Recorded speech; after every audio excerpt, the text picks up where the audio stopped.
नमस्कार, मैं हूं अजय कुमार और आज हम आपके सामने पेश करने जा रहे हैं क्वेश्चन आवर में एक बड़ा सवाल। क्या टोपी के जवाब में टोपी और टोपी पहनाने की एक नई प्रक्रिया शुरू होती हुई दिखाई दे रही है? अगर अरविंद केजरीवाल की आप जनता के सर पर सफेद रंग की टोपी, जो कि कहीं ना कहीं गांधी जी की याद दिलाती है, उसे पहनाती हुई दिखाई दे रही है, जिस पर आज आम आदमी लिखा हुआ होता है, तो क्या भारतीय जनता पार्टी के लिए यह निश्चित हो चुका है कि उन्हें भी अब केसरिया रंग की टोपी पहननी है जिसमें वोट फॉर मोदी लिखा जाए? यह टोपी पहनने या टोपी पहनाने का जो नया तरीका और नया रिवाज है, उस पर देखिए क्या कुछ होता दिखा आज दिन भर। एक अनोथराइज कॉलोनी वाला कि 700 लीटर पानी, फिर सबको ये जानकारी थी कि हमें 700 लीटर पानी फ्री मिलेगा। 10 दिन में उसके राज में भारतीय जनता पार्टी को यहाँ इसलिए बैठना पड़ा कि बार बार एक करके याद दिलाना चाहूंगा। दिल्ली में अभी तक आम आदमी पार्टी की टोपी का जलवा था, लेकिन आपकी टोपी सत्ता के शिखर तक क्या पहुंची? दूसरी पार्टियों में भी अब टोपी पहनने की होड़ है।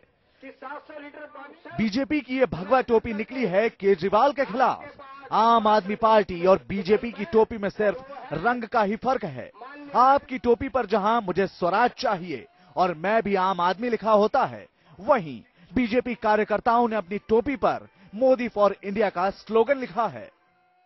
2014 में नरेंद्र मोदी जी को भारत में प्रधानमंत्री बनाने का ये सांकेतिक प्रतीक है। राष्ट्रपिता महात्मा गांधी की समाधि के बाहर। और आज हम राजघाट पे इसलिए बैठे हैं कि श्री नरेंद्र भाई को प्रधानमंत्री बनाना है। यह टोपी उसी की प्रतीक है, केसरिया संघर्ष का प्रतीक है। और अब इस संघर्ष को राजघाट से पूरे देश के अंदर हमको ले जाना है।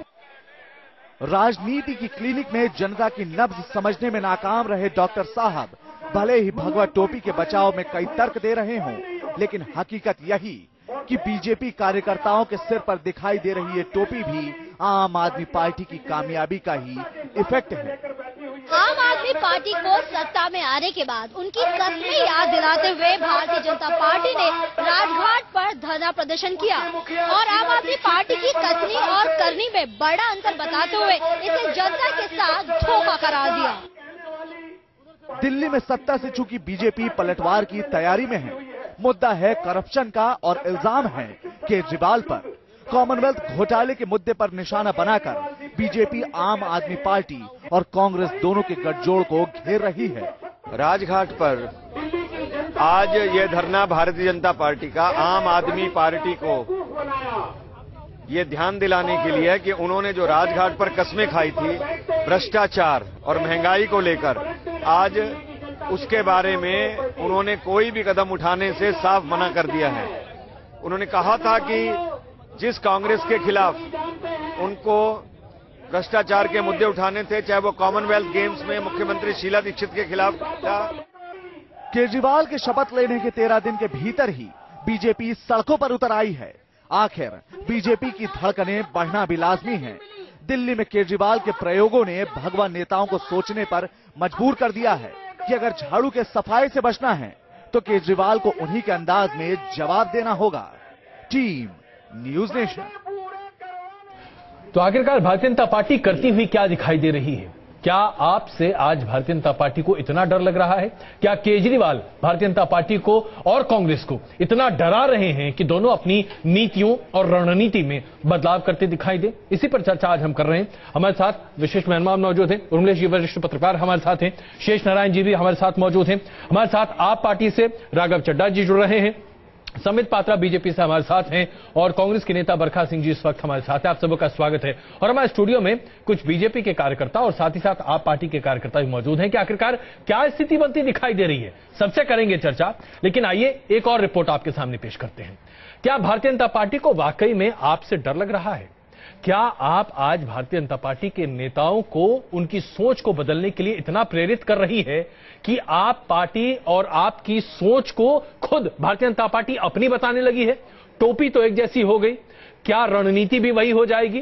क्या नरेंद्र मोदी के लिए भी मांग उसी तरीके से आगे बढ़ेगी जैसे अरविंद केजरीवाल का नाम आगे उछला चला जा रहा है? क्या एक प्लेटफॉर्म तैयार किया जा रहा है जिसके जरिए अब कहीं ना कहीं भारतीय जनता पार्टी को यह लगने लगा है कि उनके लिए मुख्य विपक्ष कांग्रेस नहीं, आप है। क्या आपसे डर लगता है बीजेपी को? देखिए रिपोर्ट। क्या केजरीवाल बीजेपी के लिए धर्म संकट बन गए हैं? क्या केजरीवाल नरेंद्र मोदी के लिए सबसे बड़ी बाधा बन सकते हैं?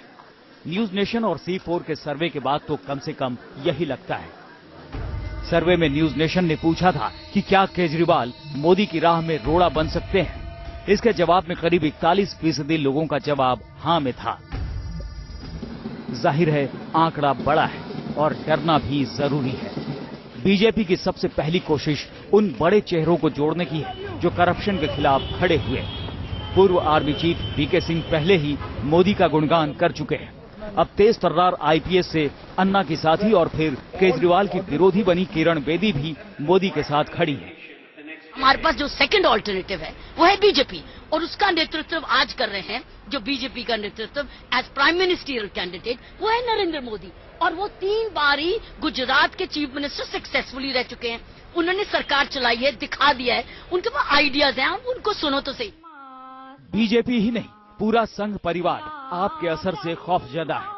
हैदराबाद में हुई बैठक में संघ प्रमुख मोहन भागवत ने बीजेपी नेताओं को आत्मचिंतन की नसीहत दी और इसके फौरन बाद दिल्ली में बीजेपी के बड़े नेताओं ने माथापच्ची की। चिंता इस बात की भी थी कि कैसे मिशन 272 तक पहुंचा जाए और केजरीवाल के घोड़े को आगे बढ़ने से रोका जाए।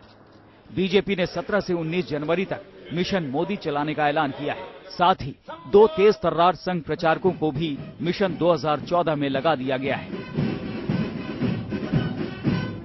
जंग के मैदान से बाहर हो चुके हैं। कांग्रेस स्क्वीज्ड आउट हो चुका है। ऐसे एक परिस्थिति में और ज्यादा से ज्यादा ताकत से और ज्यादा से ज्यादा रफ्तार से इस स्पेस को फिलअप करने का काम भारतीय जनता पार्टी को करना पड़ेगा। केजरीवाल के असर से बीजेपी को अपने युवा वोटर खिसकने का डर है। इसीलिए मोदी ने खुद देश भर के वॉलंटियर के साथ मीटिंग की है। मकसद लोगों को, खास तौर से युवाओं को खींचना है। मुद्दों को लेकर भी बीजेपी नई रणनीति बना रही है। येदियुरप्पा की वापसी और पहले के इल्जामों की वजह से बीजेपी अब गुड गवर्नेंस और विकास पर ज्यादा जोर देने की तैयारी में है। बीजेपी आगामी लोकसभा चुनाव में कांग्रेस को रेस से बाहर मानकर चल रही है, लेकिन फिर भी बीजेपी मिशन 272 प्लस को सबसे बड़ी चुनौती भी मान रही है। ऐसे में सवाल उठना लाजमी है, आखिरकार बीजेपी को किससे डर लग रहा है। लेकिन संघ परिवार के भीतर की हलचल से साफ है कि बीजेपी आम आदमी पार्टी से डरी हुई है, जो कि सत्ता विरोधी वोटों में जोरदार संधमारी के प्रयास में जुटी हुई है। वीडियो जर्नलिस्ट अबू तलहा के साथ अमितेश सिंह, न्यूज नेशन, दिल्ली। तो जाहिर सी बात है संबित जी, आपको लग रहा होगा कि हमारे संवाददाता अमितेश, जो कि लगातार भारतीय जनता पार्टी को कई सालों से कवर कर रहे हैं, उन्होंने कैसे कह दिया कि भारतीय जनता पार्टी डर रही है। लेकिन जो दिख रहा है उससे तो यही प्रतीत हो रहा है। अभी आपने टोपी कॉपी की, कल को पता चला कि मफलर कॉपी करने लगेंगे, उसके बाद वैगन आर कहीं रुकेगा।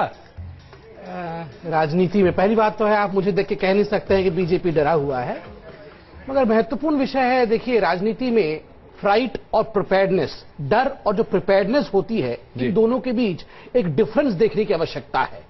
फ्राइट कहीं नहीं है, प्रिपेयर्डनेस हमेशा रहना चाहिए। जो भी मैच्योर पॉलिटिकल पार्टी है, जो भी परिपक्व पॉलिटिकल पार्टी है, अगर वो ओवर कॉन्फिडेंस से आगे बढ़ती है तो कहीं ना कहीं गिरने का प्रश्न जरूर रहता है। मगर एक प्रिपेयर्डनेस जब रहता है तो आप गलती कम करते हैं, ग्राउंडेड रहते हैं, और यही ग्राउंडेडनेस आपको जीत दिला। संबित, बुरा मत मानिएगा, लेकिन आप चूंकि बहुत सुलझे हुए तरीके से पूरे मामले को रखना चाह रहे हैं, तो मैं आपसे बस एक सटीक सवाल पूछूंगा। नरेंद्र मोदी को लेकर जिस तरीके से पिछले 6 महीने से या उससे भी पहले से आप लोगों का पूरा एक कैंपेन, एक मुहिम चलती दिख रही थी, अचानक ऐसा लगता है कि वो डाइवर्ट हो गई। अब आप हर चीज रिएक्शन के तौर पर कर रहे हैं, सड़कों पर बैठ के प्रदर्शन करना और अरविंद केजरीवाल की पार्टी को याद दिलाना कि भाई साहब, कांग्रेस पर आपको काम करना था। अरे आपकी नीति कहां है? आपको अचानक ये क्यों याद आने लगा कि हमें भी टोपी पहननी चाहिए? आप पहले अपने गले में वो पहनते थे जिसमें भारतीय जनता पार्टी का फूल और सब कुछ बना होता था। वैसे आप स्वेटर पहन के आए हैं, तो देख लीजिए, स्वेटर भी कहीं ना कहीं पेटेंट हो जाएगा अरविंद केजरीवाल के लिए। 2 चीज बहुत महत्वपूर्ण विषय। आप देखिए, टोपी का आज जो चल रहा है डिबेट, मैं तो बहुत सटल वे में कहूंगा जी, टोपी कभी भी सेंटर ऑफ डिस्कशन नहीं होना चाहिए। टोपी के ठीक नीचे जो है, अर्थात जो नहीं, सर टोपी पहनाना सेंटर ऑफ डिस्कशन। मैं आऊंगा, उस पर भी आऊंगा। सेंटर ऑफ डिस्कशन क्यों होना चाहिए, क्यों नहीं होना चाहिए। ठीक, टोपी के नीचे जो है मस्तिष्क है और विचार है, विचार सेंटर ऑफ डिस्कशन होना चाहिए, सेंटर ऑफ डिबेटिंग जरूर होना चाहिए। मोदी जी को लेकर आपने जो प्रश्न पूछा कि क्या हम डरे हुए हैं, क्या हम कॉपी कर रहे हैं, तो मैं वही टोपी के नीचे वाला विषय उठाऊंगा। और टोपी के नीचे वाले विषय में मैं यही कहूंगा कि देखिए, हमारे पास नीतियां हैं, तैयार हैं, हम कोई बदलाव नहीं कर रहे हैं, प्रिपेयर्ड तरीके से आगे बढ़ रहे हैं। और हाँ, लोकतंत्र में कॉम्पिटिटिवनेस का होना कोई बुराई नहीं। चलिए, कम से कम आप ये मान तो रहे हैं कि कंपटीशन है। उन्मेश जी और श्रीनारायण जी, मैं आपके पास आऊं उससे पहले जरा राघव जी, आपको लगता है कि आप लोगों ने आज भारतीय जनता पार्टी को इतना मजबूर कर दिया है कि आपकी टोपी उनके सर पे? देखिए, पिछले महीने जो इस देश में हुआ है उससे बहुत अभूतपूर्व ऊर्जा का संचार हुआ है। देश में एक आशा बंधी है, राजनीतिक चेतना जगी है और